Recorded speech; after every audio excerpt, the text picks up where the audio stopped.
So why are the media still madmen, apparently, while the rest of corporate America has moved on? We'll talk about that. Plus, the breaking news on the Hillary-Russia dossier. Pretty shocking stuff. And the JFK files are released, and we check the mailbag. So lots coming up. I'm Ben Shapiro. This is The Ben Shapiro Show.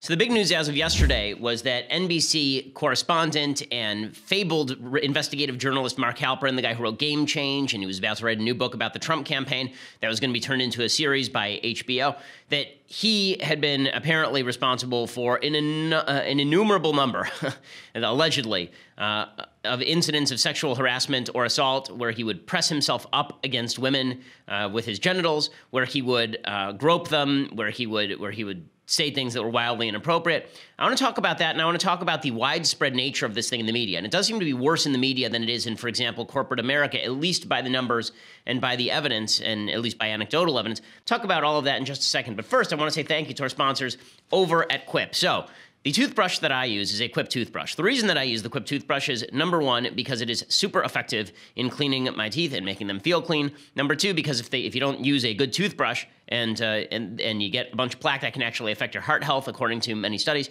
And finally, because it's easy to travel with, and the brush heads are easily replaceable. So Quip is great for all of these things. It's sort of like if there were an iPhone but or a toothbrush. It's really well designed. It's small. It's easily travelable. And you put the battery right inside it. It doesn't take up a ton of space on your counter. And it works really, really well. It is one of the Time Magazine Best Inventions of 2016. It starts at just $25. Right now, go to getquip.com/Shapiro to get your first refill pack free. So the way that it works is that you can subscribe to receive new brush heads on a dentist-recommended 3-month plan for just $5, including free shipping. So you don't have to worry about you forgot to replace the brush head, and now it's 8 months later, and you're still using the same brush head, which is really gross. They will send you the replacement brush heads when you subscribe. Go to getquip.com/Shapiro again to get your first refill pack free with a Quip electric toothbrush. That's your first refill pack free at getquip.com/Shapiro. The toothbrush itself starts at just $25. GETQUIP.com. Getquip.com/Shapiro.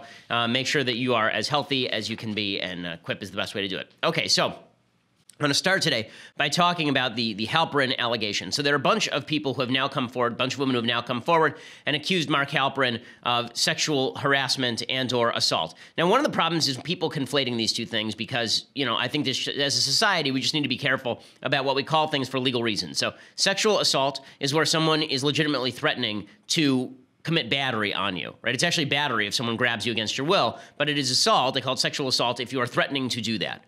So that is one thing. Sexual harassment is where I guess you're telling dirty jokes at the office. And sexual harassment, there's some fuzzy lines with regard to sexual harassment because you can tell the same joke to two women and one of them may take it offensively and another may not. Or a woman may hear the same joke from two men and one may tell it offensively and one may not. So sexual harassment is a little bit more fuzzy. There are certain things that are clearly sexual harassment, right? A guy coming up to a girl and telling her she has a nice ass, clearly sexual harassment. Not necessarily sexual harassment if a guy says a dirty joke just to a group of people and there's some women there, or if he says it to a woman and he had told the guy 5 minutes before. So, I just want to keep these distinctions in mind. What is not in question is that Mark Halperin is allegedly responsible, the NBC news reporter, that he is allegedly responsible for some serious sexual harassment / sexual assault. So in a new report from the Washington Post, a woman named Diana May alleges that she was sexually harassed by Halperin back in 1994 when she was a young researcher at ABC News. According to May, she had asked Halperin for help with a story, and he had her come into his office. "Come over here," she recalled him saying, "sit down and I'll give you the information." He then motioned to his lap. And she was shocked and wanted to refuse, but she considered how Halperin was a rising star as the political director at ABC News at the time and was a favorite of then World News Tonight anchor Peter Jennings. So not to injure her career, she reluctantly sat down on his lap, where she alleged that he was in full, we shall say that he was in full flight mode. She said that this routine occurred 3 or 4 times, leaving her confused, shaken, and ashamed. She said, "I didn't know what to do. He was important. He wasn't my superior, but he was clearly in a superior position to mine. I didn't say anything. I didn't know how to at the time. I knew it was wrong." Another accuser, Emily Miller, has also come forward after the CNN allegations were published. He has been basically tossed out of the industry.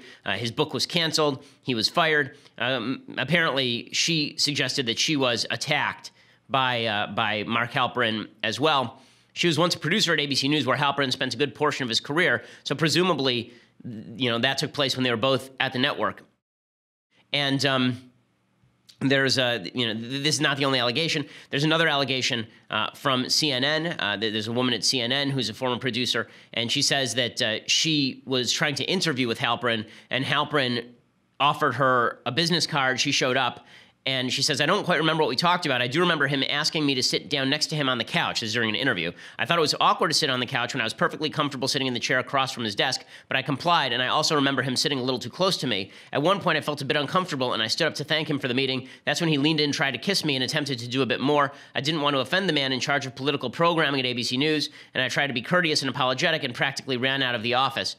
She said that she finally landed a position at CNN on Larry King Live, and she said she would never book Halperin again as sort of her minor revenge on all of this. So one of the things that I think is worth asking here is why this seems so common in Hollywood and in the media at large. So I've already talked about the Hollywood values, the casting couch mentality, this idea that women are expected to sleep with directors and producers in order to get jobs, and the reality that many women do that in order to get jobs, or do that in convincing themselves that it's a fine thing to do when they're really doing it in order to get jobs. That's not putting the blame on the woman. That's putting the blame on the man and saying this is a system in which women have had to work, and many women have gone along with it rather than speaking up about it, which is clearly true on any objective level.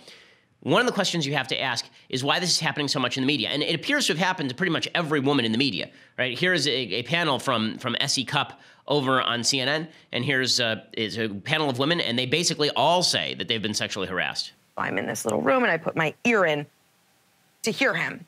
And he says, welcome, Essie. I just want you to know I've been calling you C-Cup around the office. And I thought, you're an idiot. What an idiot. I'm mic'd, you're mic'd. You're saying this over on an earpiece. And I thought, okay, we're not even in the same location. And I'm pretty sure that was just sexual harassment. To sexualize a body part of mine, joke about it, where other people could hear it on my first day. Okay, and all of these women told very similar stories, and these kind of things do happen a lot at media companies. I've worked with a lot of women at media companies who are in the talent side of the business, and because beauty is a commodity in TV, it just is, okay, that's the way this works in the media, that means that there are a lot of men who think they can get away with saying nasty things to women about their body parts or about how they look. Again, there are certain people who, like, Alicia Krause is like a sister to me. So we make jokes with each other all the time, but I would never make jokes to anyone else because we're close friends. But Alicia has gotten sexually harassed by people who are at former companies, and she's told me about this, and it's very, very common. And one of the questions that you have to, here's Kirsten Powers making the same sort of claim. I've been harassed so many times I can't even count, and I don't come out and publicly talk about them, in large part because it's still true, I think, that most women feel, and I feel, that you will pay a price for it. And that when you look at the women who have come out, certainly in the media, the people who have made the accusations about against Roger Ailes, for example, really, I think with one exception, which would be Megyn Kelly, the rest of them haven't been able to be employed again. And she's correct about this. So there are a few things that I think are worth saying about why this happens so much in the media, and also where is this fuzzy space, because there is a problem for women, okay? If you're sexually harassed in the workplace and you go to HR and it's a he said, she said situation, unless it's legally actionable, it makes it very difficult for anybody to do anything about it. Not all sexual harassment situations are legally actionable, even against the company, because remember, the standard legally for sexual harassment against a company or discriminatory work environment, a discriminatory work environment is not an individual guy sexually harassing you. It's the creation of an entire element, right? It's the creation of an entire business environment that is sexually harassing. That's what you can sue a company for. If a random guy works for a company and sexually harasses you, you couldn't sue Daily Wire if one person at Daily Wire sexually harassed a girl. You couldn't sue the entire company. You could report it to HR, and then HR would have a responsibility to look into it. But in order to meet the legal standard for suing the company itself, you would actually have to show a legally harassing environment that had been promulgated by the office. Now, in the media, there is something else that's happening, and it happens in religious institutions too. Very powerful institutions where people feel like they have something to lose are places where they are less likely to speak out. So I was talking with my business partner, Jeremy Boring, yesterday. Jeremy used to work in Hollywood a lot, and he took a lot of meetings in Hollywood. And he was telling me about one meeting he had with a studio head, where this particular studio head was talking about a particular actress with his female assistants in the room. And this studio head apparently said about the actress, I'd bleep her. Wouldn't you bleep her? And he turned to the girl. And he said, wouldn't you bleep her? If you had a bleep, wouldn't you bleep her? And they said, well, even if you didn't have a bleep, you would do this to her, and described a very graphic sexual act. And Jeremy said to me, one of the things in Hollywood is that this is so common that it took him by surprise, because he felt like if I were in a Walmart boardroom, the girl's name was Juliet or something, then this wouldn't be called Walmart anymore. This would be called Juliet Mart, right? If the head of Walmart had said that to Juliet, some assistant, this would now be called Juliet Mart. She'd sue him for sexual harassment, and she'd win, right? And she'd take the entire company away.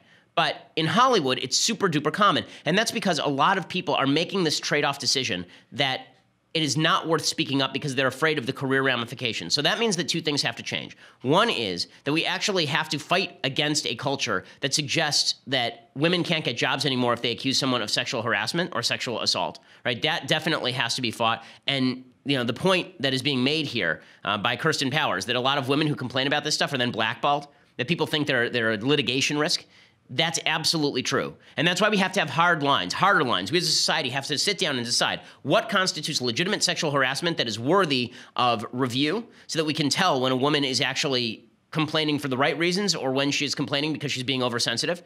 In 90% of cases, it'll be the right reasons. In 10% of cases, it may be because she's oversensitive. But the problem is that without any hard lines, it's very easy for people to shy away from it and just say, oh, she's oversensitive. I'm not hiring her. She's a litigation risk. Why would we do that? So the first thing that has to be done is we have to draw some hard lines as a society. And the second thing that has to be done is we have to determine, as a society, we have to reevaluate what is worth subjecting yourself to in order to get ahead in a particular business or in a particular institution. I'll talk about that in just a second. But first, I want to say thank you to our friends over at USCCA. So U.S. Concealed Carry Association is, of course, the place that gives you everything you need to know about concealed and carry, and they help protect you against a situation in which, God forbid, you have to shoot somebody in a home invasion scenario, and now the police show up. What do you do? And who covers the cost of the lawyers? U.S. Concealed Carry Association helps you with all those things. Right now, they are giving away a 2017 Concealed Carry and Family Defense Guide from the U.S. Concealed Carry Association. It is 100% free. In it, you will learn how to detect attackers before they see you, how to survive a mass shooting, the safest and most dangerous places to sit in a restaurant, how to responsibly own and store a gun, especially if you have small children, and a whole lot more. It's 164 pages of great info. Comes with a bonus audio version as well, so you can listen in your car. It's 100% free, and right now you will also get a bonus home defense checklist when you go to defendmyfamilynow.com. That's defendmyfamilynow.com right now for 100% free instant access. This is something you need to have in your house and you need to read. It's, again, defendmyfamilynow.com. That's defendmyfamilynow.com. USCCA doing great work for gun owners the country over. Okay, so the final point I want to make here is an institutional one. There is a draw to the camera. Okay, one of the reasons this is happening in the media a lot is because there's a draw to the camera, and men know this, and men are exploitative. If given power, men will be exploitative, because anyone in a position of power will be exploitative. Women in positions of power tend not to be sexually exploitative in the same way that men are, because men's sex drives are not the same as women's sex drives. Men with power will debase themselves and debase other people for sex more commonly than women will. The camera offers an unnamed power. So the reason that you see sexual assault covered up so often in religious institutions is the idea that the people who are committing the sexual assault have a direct pipeline to God, and so they have a unique capacity to pass on that power to others, right? And so people feel like, well, if this person is saying it, they must be more moral, they must have a special, direct line to God, and therefore there's nothing that I can say about it. And this happens a lot in religious communities. It happens in public schools because, there are a lot of small children. But in Hollywood, it happens a lot more than anywhere else, I think. And it happens a lot more in the media than anywhere else, I think, also because of the power of the camera. So it's not just, a lot of these women who want to appear on TV, they want to appear on TV not because the money is so great, but because there is something magical about a camera. In a mass cultural phenomenon, it's something we have to get over as a society. The camera has a certain power. There are these girls gone wild kind of soft-core pornography videos that have become very, very popular. And basically all they are is this company goes to places like Cancun, and they show up with a camera. And they say to girls, show us your bleep. Right? And girls will do it. Right? Girls will do it. Is that sexual harassment by the cameraman? Well, yeah, it is. But girls will do it because there's a camera there. The camera is not magical. The camera is not magical. The reason that if an exec at Walmart said that, he'd immediately be sued for sexual harassment is because there's nothing magical happening in that boardroom. You're selling like, baby clothes. But the presence of the camera, the possibility of the glittering fame, the possibility of Tinseltown, This has been true for 100 years. It is a draw for everyone, including women, and men use that draw in order to get someplace. That's something that has to end. And as the media fractures, I hope that we're going to see less of this, not more. You know, when there are a limited number of cameras available, then people do anything to get in front of those cameras. As the media fractures, I hope that this will become less and less common, specifically because you can have a camera on your own, put it up on YouTube, and never have to worry about moving through an executive office with Mark Halperin gesturing for you to sit on his lap. We need to get over the romance with the camera. And that's true for everyone, viewers and participants alike, because, again, the camera does not offer some sort of magical power. Okay, I want to talk about the Clinton-Trump dossier and what exactly it means. So this has been a big story this week, and my opinion on it has sort of been evolving over the course of the week. So at the beginning of the week, I thought maybe this is a little bit overblown. Then more evidence came out, and I thought this is really not particularly overblown. And now I think it's not overblown, but some people are taking it a step too far in their analysis. So I'm trying to be as intellectually honest as I possibly can about the information that we have about this Steele dossier and the information that came out earlier this week that Hillary Clinton and her campaign had basically funded it. So here is the backdrop. The backdrop is that for 9 months, we have been hearing that Donald Trump is the president of the United States because he colluded with Russia. And no one has been able to define what exactly collusion means, right? The pieces of evidence that have been presented are essentially 7. I'm going to name the pieces of evidence here in favor of the quote-unquote Trump-Russia collusion theory. So piece of evidence number 1 is that Trump said bizarrely warm things about Russia. Piece of evidence number 2 was that Paul Manafort, Trump's former campaign manager, had very close ties with the Russian government. Piece of evidence number 3 was that his former national security advisor, Michael Flynn, had some close ties with Russia Today and apparently with the Russian government. Fourth piece of evidence is that former Trump foreign policy advisor Carter Page apparently had close ties with the Russian government. Fifth piece of evidence was that Donald Trump Jr. apparently approved of a meeting with a Russian-connected lawyer under the auspices of being from the Russian government and wanting Trump to win. Piece of evidence number 6 was that Trump fired FBI Director James Comey and then went on national television and basically said that he did it because Comey was pressuring him on Russia. And the final piece of evidence, it was this week, that Trump's data firm, which was owned by the Mercer family called the Cambridge Analytica, had apparently reached out to Julian Assange, who is apparently, according to most accounts, a Russian cutout, in an attempt to gain access to Hillary's missing emails. That is all the evidence. None of that evidence is final evidence of actual collusion between the Trump campaign and Russia. That's a lot of smoke, but no fire. And for a year, we've been hearing the fire is coming, and there's been no evidence of the fire yet. Now they're saying, by the way, that Mueller's big report is supposed to break before Thanksgiving, which will be a media feeding frenzy. But if he doesn't have any more evidence than that, there's nothing there. So for a year, we've been hearing Trump has to be impeached. Trump is corrupt. Trump Russia, Trump Russia, Trump Russia, Trump Russia. It's the end of the world, Trump Russia. Okay, now, with that as backdrop, here is what we found out this week about Hillary Clinton's campaign and the Russians. So, for months, members of the Democratic Party and Hillary Clinton campaign apparently lied about whether they had funded the creation of an anti-Trump Oppo file called the Steele dossier. The Steele dossier we all found out publicly about in January. That was the dossier that BuzzFeed released that included all sorts of wild allegations, some of which have been confirmed about meetings between Trump officials and Russian officials, and some of which have yet to be confirmed and are frivolous at best, the stuff about Trump being peed on by Russian prostitutes and such. All of that was released by BuzzFeed in early January. The only reason that we found out about it was because we now know that it was being passed around Washington and that James Comey had presented a 2-page summary of some of the charges in there to President Trump himself. That's why BuzzFeed released it. Okay, so the Democrats said they had not been behind that dossier. We now found out this week that they lied, and that, in fact, Mark Elias, who is a lawyer for the Hillary Clinton campaign, had basically funneled the money to Fusion GPS to go compile the dossier.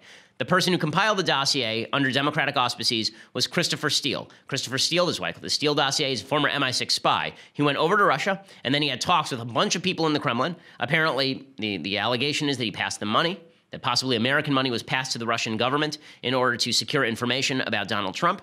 The file itself, according to Byron York of the Washington Examiner, includes several sources from the Kremlin, including a senior Russian foreign ministry figure, a former top-level Russian intelligence officer still active inside the Kremlin, and a senior Russian financial official.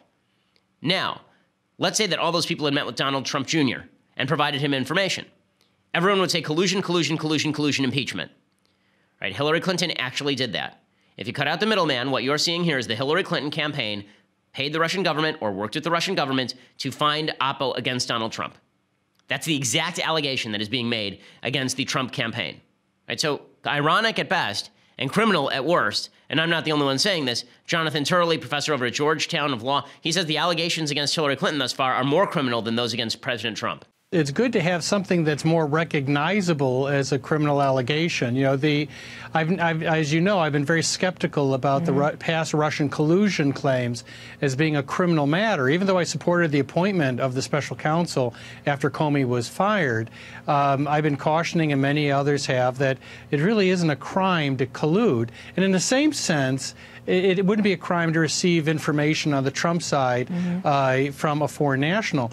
But the allegations against the Clintons could potentially be criminal. It doesn't mean that they are criminal. The $500,000 given to Bill Clinton might have been innocent. The timing just might have been horrible.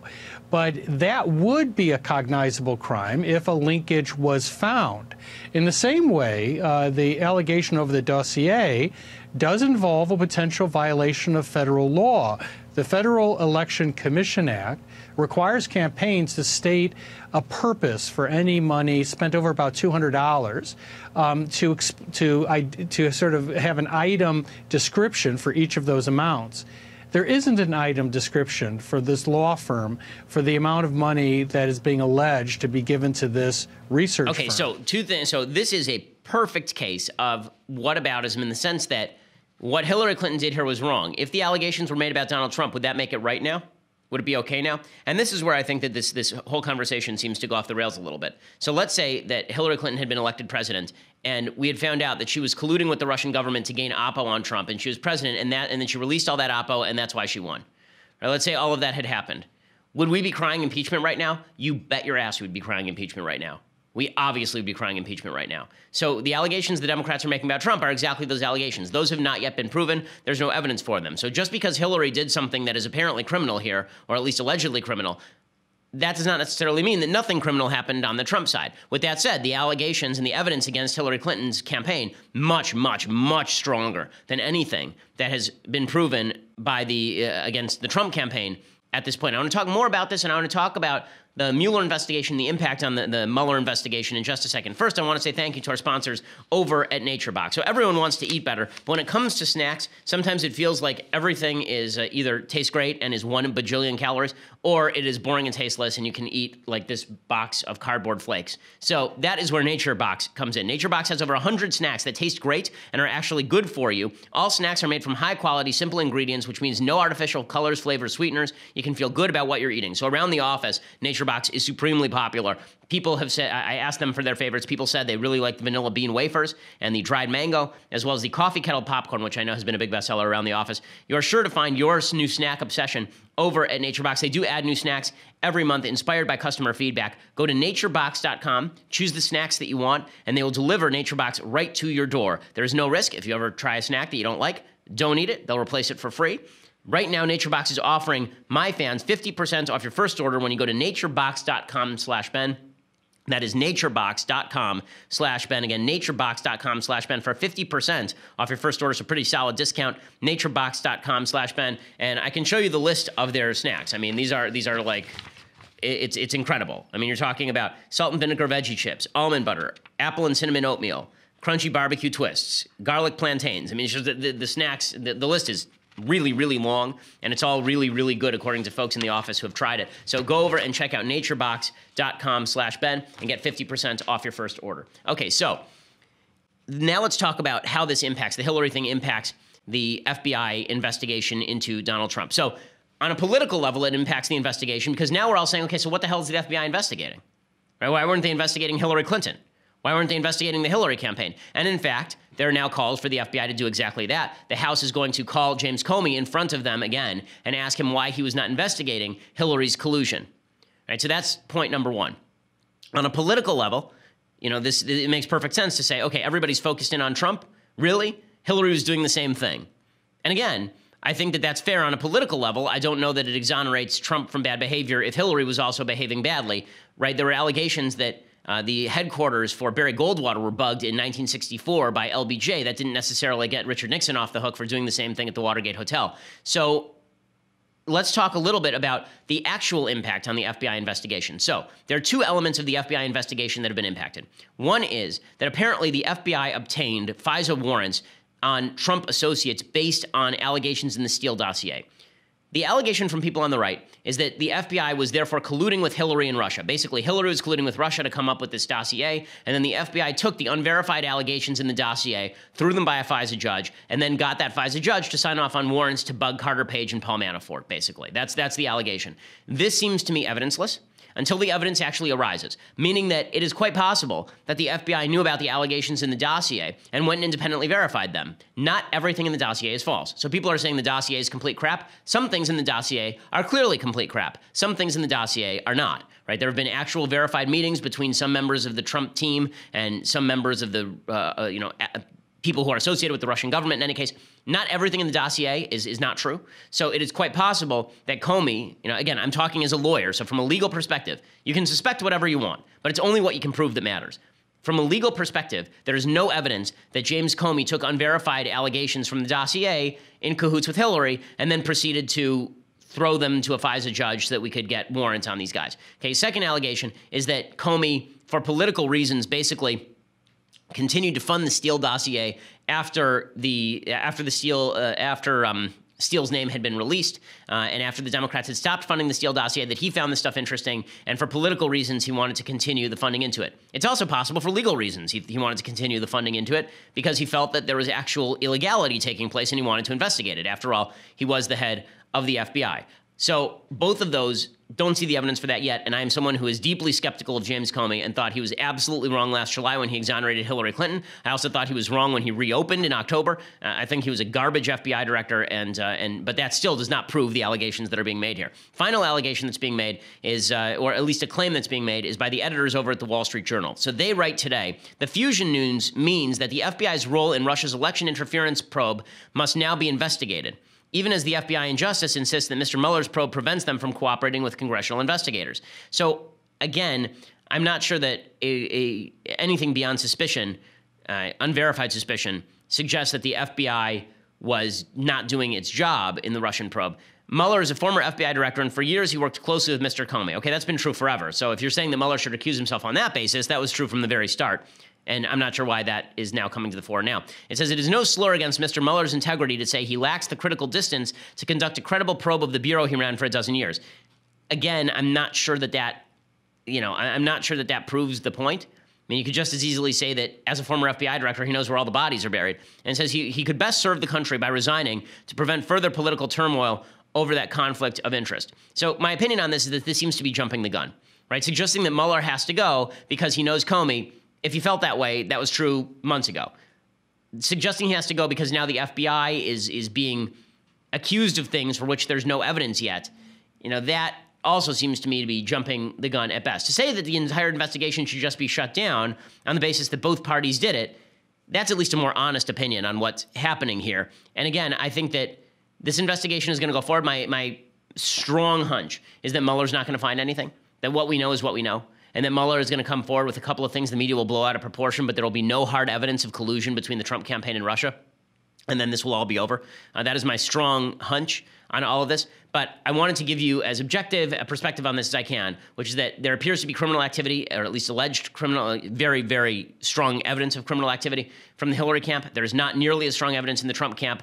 I don't know this is an excuse to shut down the special counsel investigation or to fire Mueller. That's my basic take on all of this. Okay, I want to talk about the, I do want to talk about the mailbag. Well, we're going to do the mailbag. Also, I want to talk about some policy implications of this continuing and ongoing Republican infighting in just a second. But first, you're going to have to go over to dailywire.com. So for $9.99 a month, you can subscribe to dailywire.com. When you do that, you get the rest of our show live on video. You get the rest of Michael Knowles' show live on video and Andrew Klavan's show live on video. You can be part of my mailbag today. So if you have a question and you want it answered in the next 20 minutes, now is the time for you to go subscribe for $9.99 a month over at Daily Wire. If you want the annual subscription, you can get that for $99, so you get it for cheaper. Plus, you get the Leftist Tears Hot or Cold Tumbler, the greatest of all beverage vessels. It will make your life better in every conceivable way. You have a dog that is sick, this will make your life better. I don't know why, it just does. It's just a fact of reality. In any case, go and subscribe right now. Plus, there are going to be benefits for the Shapiro store, which is indeed coming. I've been assured that it will be coming before Christmas. Okay, another thing that I want to talk about is YouTube. So you need to go over and subscribe to YouTube. The reason you need to subscribe to our YouTube channel is because in a very short while, we're going to be live streaming a special Daily Wire edition of Stranger Things in honor of the season 2 premiere. And I'm going to, in less than 3 minutes, I get everyone up to speed on season 1. Here is a clip of it. We'll not share the whole thing until a little bit later today. In the meantime, Joyce gets mysterious calls from Will, and they all go looking for him, only to find 11. 11 explains that Will is trapped in the Upside Down, prisoner to, you guessed it, gang, the Demogorgon. Think of the Upside Down like a flea walking on a tightrope and then somersaulting into the other dimension. Okay, so you're a flea, you're playing D&D, and then you cross over to the Demogorgon, and you're upside down. Okay, so if you like that sort of thing, then go over and subscribe. That is not the funniest part of the video. There's some pretty hilarious parts of the video. If you want to see how this ends up for me and Clavin and Knowles, head over to YouTube, subscribe to our channel, and for the love of God, ring the bell to get a notification when this goes live later today, or risk missing Michael Knowles' address, which I gotta say, Knowles' address like every video, and he's just so comfortable doing it. Like every time we ask him, Michael, will you dress up as a girl? He's like, of course. Like, we don't even have to ask him sometimes. It's weird. He's just walking around the office dressed as 11. I'm not sure why that is. It's a weird office. Okay, so you should also go over to iTunes or SoundCloud if you just want to listen to the rest of the show today. We are the largest, fastest growing conservative podcast in the nation.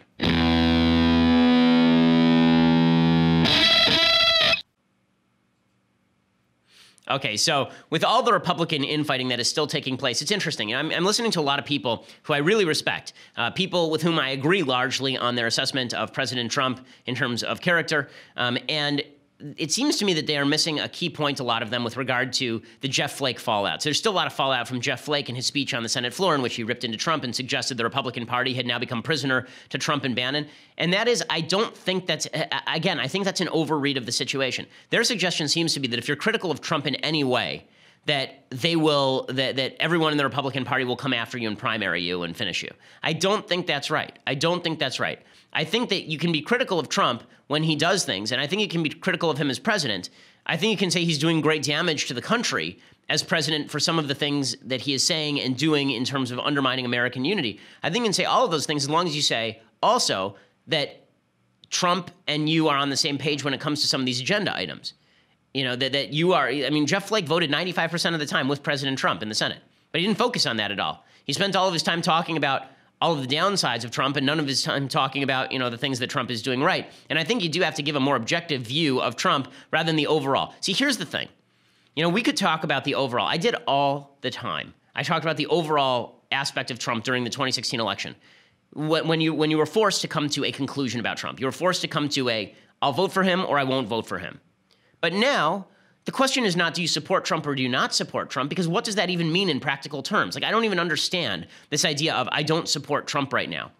Maybe you don't support some of the stuff he does, but your support means nothing to him, right? You're not giving him money, really. You're not voting for him. We're not going to vote again on Trump. We're not going to have a referendum on Trump again for another 3 years. So what does it mean to support Trump? This is why I say you can support some of the stuff he does and really not support some of the stuff that he does. And that seems to me, as a senator, your job. It doesn't seem to me that you need to do an overall assessment of Trump as president every single day. It seems to me that you can say when Trump does stuff like this, it's really gross, or I think President Trump has character flaws that are leading him down a really dark path here, and I wish he would do better. But this idea that you have to go out every day and you have to talk about Trump being a boob, you know, and that's the entirety of your comment, that's what's ticking off the base, because the implication is that it is so eminently obvious that you'd have no support, that everyone who supports him is a dolt. And that I think is why people are offended by Jeff Flake. And that is why also I think that, you know, this notion that the party has now been taken over by Trump to such an extent that good conservatives can't be elected ignores the fact that you can be a good conservative and still elide the Trump issue. Or you don't even have to elide the Trump issue so long as you're willing to speak objectively about what Trump is doing, right? When he cuts regulations, that's a good thing. When you say the Trump administration is cutting regulations, that's great. His response to Charlottesville was abominable. I think most people on the right go, okay, I can live with that assessment. What they can't live with is you going out there and saying that Trump is completely unfit for the office in the sense that you will never support him under any circumstances, whatever the policy ramifications, because that's where you go a bridge too far, right? I don't support Trump as a person. I'm not a big fan of Trump as a person, but some of the things that he's doing are good things, and I support those things. So I think that's a better assessment of the situation. Okay. Meanwhile, the Republicans still aren't able to pass anything. And again, that's not totally on President Trump. Better leadership would be helpful here, but we're going to get what we're going to get. Nancy Pelosi says that by Christmas we will have a DREAM Act. Justin Amash is complaining about the budget that just passed the House. It's a major budget that continues to increase the deficit. Nancy Pelosi says we will have a DREAM Act by Christmas, so things are going swimmingly. I think President Trump is inclined to be supportive. He said he is. I take him at his word. And that because the American people support the Dreamers, not because we were so persuasive, but because the American people support the Dreamers. So I'm optimistic that we'll celebrate, hopefully Thanksgiving, but more likely Christmas with a DREAM Act passed. And so that'll be great. We'll get to the end of the year, and the only major legislative achievement will be the DREAM Act, the very thing that Trump ran against. Pretty amazing stuff. Again, that's because of Republican disunity. But, you know, as I say before, disunity is not really because of Trump. This disunity predated Trump, and Trump is a symptom as well as a cause. Okay, time for some things that I like, and then some things that I hate, and then we will get to the mailbag. And I want to actually take some time with the mailbag today. So, things that I like. So my daughter has been very into Sleeping Beauty lately. This is sort of the second wave of good, of very solid Disney movies. The first wave is Pinocchio and Bambi, and the second wave is Cinderella and Sleeping Beauty. So they're still classics, but they're sort of more minor classics. One of the things that's great about Sleeping Beauty is that the entire thing is basically scored to Tchaikovsky music. So even the famous song in the middle is from Tchaikovsky's ballet. And the animation is very stylized, so my dad really dislikes it. I think some of it is actually pretty cool looking. My daughter, for some reason that frightens me, is a big fan of Maleficent. So we went to the Disney store yesterday, and she's getting a big kick out of dressing up. They have a Maleficent costume. She's getting a big kick out of dressing up as Maleficent. In any case, here's some of the preview for Sleeping Beauty. A beautiful maiden with a spell-binding destiny. On her 16th birthday, she would prick her finger on the spindle of a spinning wheel. From this slumber you shall wake. When true love's kiss, the spell shall break. Beautiful. Okay, so one of the nice things about Sleeping Beauty is one of the last Disney movies, really. I mean, it happened in like the 50s. It's one of the last Disney movies where the prince actually does anything. Right? Think about this. Like every Disney movie, the prince doesn't do crap. Right? Really, since the 80s and 90s, the prince is basically just a guy who stands there, and every Disney princess is the heroine who saves herself. Right? Pocahontas saves the world. Mulan saves the world. In Tangled, you have Flynn Rider, who's more active, which is why I like Tangled a lot. But Frozen, there isn't like the Kristoff. That movie makes no sense. I really dislike Frozen very strongly. I think Frozen is terrible. But all of the modern Disney movies, Little Mermaid, the most active characters are all the women. Like by far, they're the females. It seems to me that you can have more than one active character in a film, which again is why I like Tangled. In Sleeping Beauty, Prince Philip actually does stuff. Okay, it turns out that there's a whole class of people who watch movies who are young but are not appealed to by a lot of the Disney stuff. They're called boys. They exist. Okay, and I know that Disney makes movies like Cars, but they're not boys, they're cars, right? They're inanimate objects who have male voices. Okay, they're the Disney princesses, and then every movie about a guy is about a car, right? Or it's Monsters, Inc., it's a monster, right? At no point does a human male ever have the capacity to save anything in these films. And this is something that annoys me generally because, again, the history of Western civilization is replete with sexism. It is also replete with men saving women. Okay, Western civilization and the building of Western civilization is largely predicated on the idea that men have to protect women. So if you like chivalry, if you like the idea that a man has to protect a woman, then it seems to me that you should like a movie like Sleeping Beauty where a man is protecting a woman. Okay, it's ridiculous to me that we can't make movies like this anymore. Okay, other things that I like. So yesterday, President Trump did something that I thought was quite good and I think is useful. He got a little sentimental over his brother. He was talking about the opioid epidemic, and he was talking specifically about how alcoholism ruined his brother's life. I learned myself. I had a brother, Fred, great guy, best-looking guy, best personality, much better than mine. But he had a problem. He had a problem with alcohol. And he would tell me, don't drink. Don't drink. He was substantially older, and I listened to him, and I respected, but he would constantly tell me, don't drink. Okay, so again, I think that this is good stuff from Trump, and I wish he would actually do more of this. Right, I mean, when he uses his voice in favor of useful things, I think that it's great. Okay, time for a couple of quick things that I hate. So the JFK documents have now been released. Rachel Maddow was ridiculing President Trump over the JFK documents because they were not all withheld. They were not all released. So Trump had said, "I'm going to release all of them." Then he didn't release all of them, and here's Rachel Maddow going after him for it. The president, the White House, they appear to have really thought it was going to be release day, right? They did the tweets. They sent Trump to do his Act Like JFK act on the rope line at the Love Field tarmac yesterday and everything. But when the clock struck midnight last night and no documents were released, and then this morning rolled around and nothing was released, and then today rolled on and nothing was released, finally NBC News this afternoon got U.S. intelligence officials to admit to them that yeah, the work didn't. The document spelling out what's supposed to be redacted, that didn't get finished. Or maybe the dog ate it, but it wasn't ready to go. Okay, like this is a stupid criticism to me. Again, I think that Trump should always be more careful when he says things like, "I'm going to release all the documents," and then he doesn't. But this is a dumb criticism. Here's what we do know from these JFK documents. So the JFK documents don't show anything new, except for the fact that we now know that Lee Harvey Oswald apparently was having conversations in broken Russian with the head of the KGB's assassination unit in the months leading up to the assassination. Okay, so that is not a grave shock. It's also not clear that they were plotting JFK's murder. It looks like Lee Harvey Oswald was kind of a crazy person, and if you know anything about Lee Harvey Oswald, you know he tried to claim asylum in Russia. He went to Russia for several years. He tried to claim asylum in Cuba just weeks before he shot JFK. He was a communist. Okay, he was a communist, former military member who turned communist. He married a girl from Minsk. And he had attempted to assassinate an American general, actually, in Dallas beforehand, and that had failed. One of the things that I hate about all of the JFK conspiratorial theories is the willingness to ignore the fact that Lee Harvey Oswald was a communist who was motivated by communism to kill JFK. In fact, Jackie Kennedy famously stated after she found out who Oswald was, that she was sad that JFK had to be killed by a silly little communist. Why couldn't he die for something like civil rights?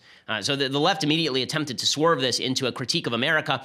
JFK's assassination led into this leftist critique of America as a terrible place that couldn't stand the Camelot, the shining city on the hill that JFK stood for, and it was all of our collective American guilt that had killed JFK. I hate this crap. It wasn't. It was a commie, a piece of crap commie who was attempting to reach out to the Russian government. It is also amazing, one of the pieces of documentation here suggests that the Russian government suspected, the KGB suspected that LBJ was behind the JFK assassination, which shows a couple of things. One, that they probably were not interested in assassinating JFK, and that Lee Harvey Oswald acted on his own. And number two, that when you are a member of a fascist, that your perception of how the government works is largely based on your own governmental system and your own perception of how governments work. So because in Russia, future leaders were often assassinated by prior leaders, and vice versa. They thought, okay, well, if JFK died, it was probably because there was some sort of coup attempt. That's not how it works in the United States, and it just goes to show you when your mind is corrupted by bad government, that's where you end up. Okay, time for the mailbag. So it says, "Hello, Ben. If you were suddenly arrested, what would your friends and family assume you had done?" Honestly, my friends and family would probably assume that I had pissed off the wrong authorities, and that I was being arrested for political reasons. That'd probably be the most likely scenario. Hayden says, "Ben, as a California conservative, I see our state legislature representatives and senators constantly passing legislation that directly harms California. It seems the only way to combat this is to flip the state. How do we turn California into a red state? Electing Senator Shapiro would be a good start." Well, good luck on that. And as far as turning California into a red state, one of two things is going to happen. Either people are going to get wise to how terribly things are being run, and there will be a movement toward the right, which I could see. Or alternatively, things are going to get worse and worse and worse and worse, and the state will empty out, and then Republicans will come back in and retake the state. Right? That's also a significant possibility, because that'll just take a little bit longer. Right? This is my theory of political population movements, is that Republicans, conservatives, they move into an area, they immediately make it awesome. They establish laws that protect property rights and don't tax everybody too much. And then Democrats come in, and they decide to redistribute everything, they ruin it. And so the Republicans all leave, and they go someplace that's slightly crappier in terms of climate, but they make it awesome anyway. And then the Democrats all follow them there. And then the Republicans leave. So if that's the case, then eventually all the Republicans will leave California, which is sort of happening, and then the Democrats will make it super crappy, but there won't be any economy here, so they'll all leave. And then Republicans will reoccupy the ruins of California in 50 years and turn it red again. Jackson says, hey, Ben, what would President Trump need to do in the next year for you to consider him as having a successful presidential term?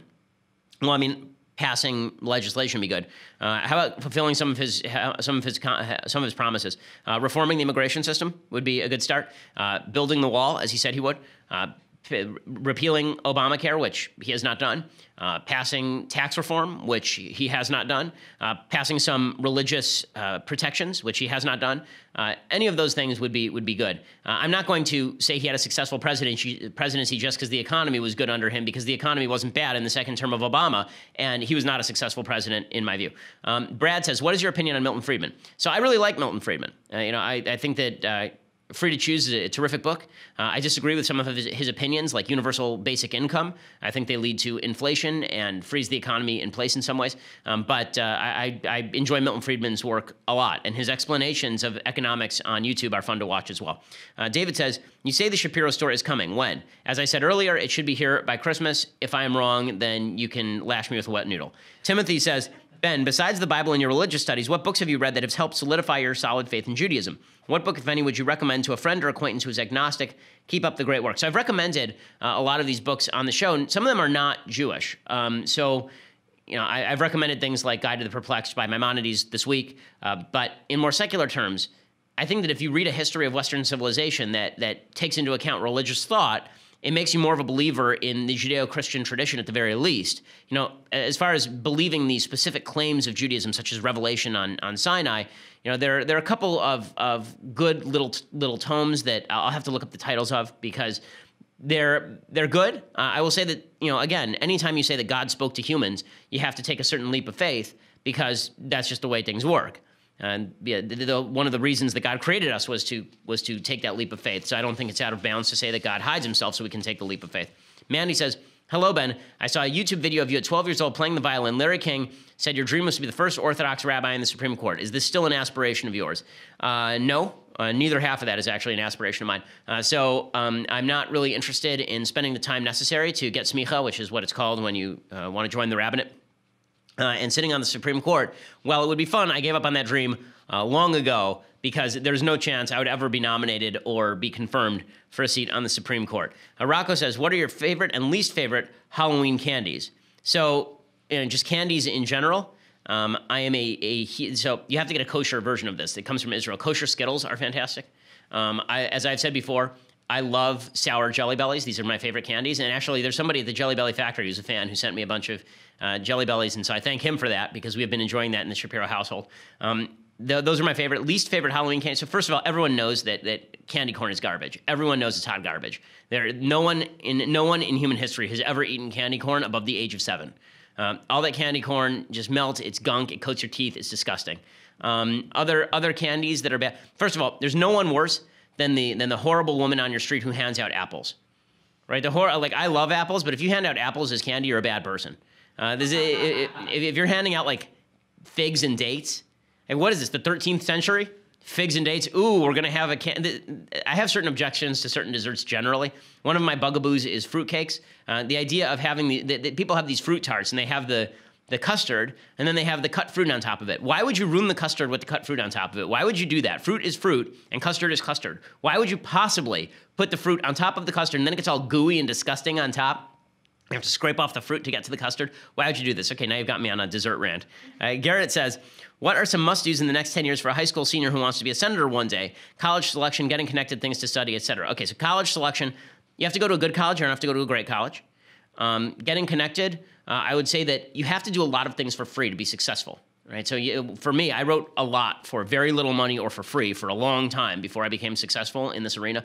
And you have to do a lot of those things to make connections. Reach out to everyone. Things to study, you need to read constantly. You need to constantly be updating yourself on topics. So when Russia is in the news, you need to go and you need to look up some books on Russia and read books on Russia. As I've said before, one of the weird things about politics is that if you've read a book on a subject, this puts you in the top 2% of Americans on this subject, because most people don't know anything about Russia, right? And this is true certainly about places like Niger, right? If you're looking at Niger, No one knows anything about Niger. No one knows a thing. If you read an article on Niger, you've suddenly become an expert on Niger. So reading constantly is the solution. And then obviously you have to cultivate your ability with human beings. It's something that I've been working on for years, but have not yet conquered, as my employees can tell you. Emmanuel says, hey, Ben, in the 2012 RNC autopsy, one of the main points was the need for Republicans to do more outreach to minority communities, particularly Latinos, to ensure the party's long-term survival. How necessary do you think this is? As a Latino conservative, it seems like the Republican brand is being poisoned among Latino community members thanks to the president, even among family members who are staunch Republicans. So here's the thing that I think is true. It is imperative that Republicans reach out to members of the Latino community, that reach out to Latinos. I recommended years ago that Republicans start trying to learn Spanish. I have infamously been attempting to learn Spanish for years and have failed dramatically in that task. But I do not think that the conservative message is limited to white folks. Now, that said, I think the attempt to buy off Latinos with immigration reform is stupid. The Latino community is very split on the idea that all illegal immigrants have to be legalized immediately, that all illegal immigrants should be given citizenship. I think that you can take a reasonable position on immigration, and Latinos will mostly agree with you, or at least many of them will agree with you. And I think the Latinos, you know, like any other human being, and maybe an outsized proportion, because there's an outsized proportion of religious Latinos, believe in things like personal responsibility and have the capacity to believe in those things. So, yeah, I think it's a mistake. The stuff that I think really alienates Latinos from President Trump is the way he talks about Latinos, not even the policy prescriptions. Like when he says things like his initial speech, when he said Mexico's not sending us our best, they're sending us rapists and murderers. Like, no. I mean, that's a very small percentage of the people who are crossing. There are certain people who are, but the vast majority of illegal immigrants, I know, I live in LA, half the people here are illegal immigrants. Most of them are good, hardworking people who are trying to make a living. That doesn't justify jumping the border, but it is that is not what President Trump said. And, you know, when he says things like a Mexican judge can't be trusted with his case because he's Mexican, you know, this sort of thing is not good outreach. Alexander says, I'm 21, currently going back to school as an engineer. I work a full-time job and go to school full-time. My aunt has offered to pay my tuition, but I'd feel wrong to take it because I'm against students taking government money paying for a higher education. What would you recommend I do? Well, I mean, I don't think you have to reject a gift from your aunt. I mean, I don't think that's quite the same thing as taking money from the government. I don't even think you have to reject money from the government until the system itself changes. I mean, I think there are a lot of people who are taking Pell Grants and trying to pay them back. You know, the availability of a loan seems to me not an immoral thing to take advantage of. I think it's immoral instead if you don't pay back that loan, and I don't think the loan should be offered in the first place. But those are two separate questions. As far as your aunt offering to pay your tuition, if you feel wrong to take it because you feel like you should pay your own tuition, good for you. If you feel guilty taking it, that's, you know, your business. I don't think there's anything immoral about allowing your aunt the pleasure of providing for you. You know, when you get a gift from your parents, I don't think that's the end of the world. Chris says, I'm going to be a new father summer next year. What is a good book to read to get prepared? There are a couple of good books. You know what, Chris, I'll do this. Next week, I'm going to recommend a bunch of good parenting books. So instead of trying to name them off the top of my head, Mathis reminded me, next week when I do things I like, I will do a bunch of parenting books, things that are useful for parents to read, and you can listen to the show next week for all of that. Okay, we will be back here on Monday for lots more fun and hijinks. I'm Ben Shapiro. This is The Ben Shapiro Show.